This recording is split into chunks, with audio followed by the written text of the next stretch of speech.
Hey guys, আসসালামু আলাইকুম। জুনেদ মজিদ রান্নাঘরে সবাইকে স্বাগতম। আশা করি সবাই ভালো আছেন, আমরাও ভালো আছি। আজকে আমাদের রান্নাঘরে রান্না করা হবে বিফ বিরিয়ানি। বিফ বিরিয়ানি রান্না করার জন্য সব মশলাপাতি নিয়ে নিলাম। এখন প্রথমে গোস্তগুলোর ভিতরে সব রকমের মশলা দিয়ে হাতে মেখে নেব। তো প্রথমে আদা বাটা, রসুন বাটা দিয়ে দিলাম, হলুদ গুঁড়ো দিয়ে দিলাম, পরিমাণ মতো জিরা গুঁড়ো দিয়ে দিলাম, লবণ দিয়ে দিলাম,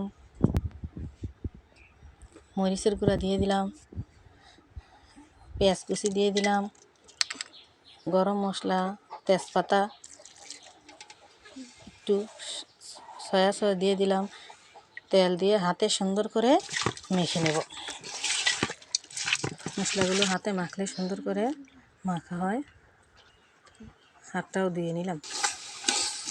এখন কাঁচামরিচ দিয়ে সুন্দর করে চুলায় বসিয়ে কিছুক্ষণ রেখে রাখবো।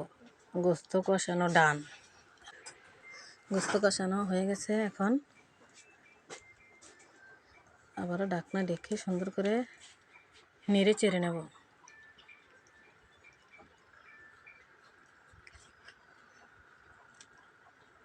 এখন দিয়ে দিলাম বিরিয়ানি মশলা।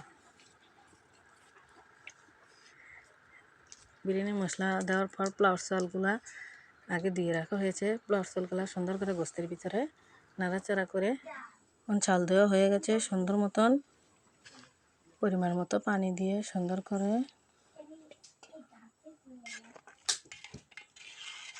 গরম পানি দিয়ে নিয়েছি, নাড়াচাড়া করে নিলাম সুন্দর করে। এখন গুঁড়ো দুধ দিয়ে দেব।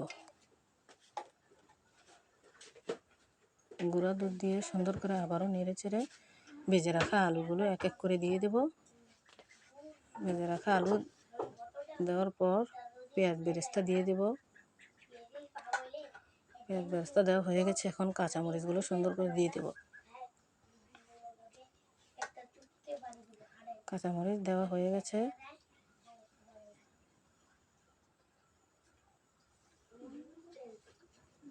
এখন আবারও সুন্দর করে নেড়ে চেড়ে এপাট ওপাট করে নেব।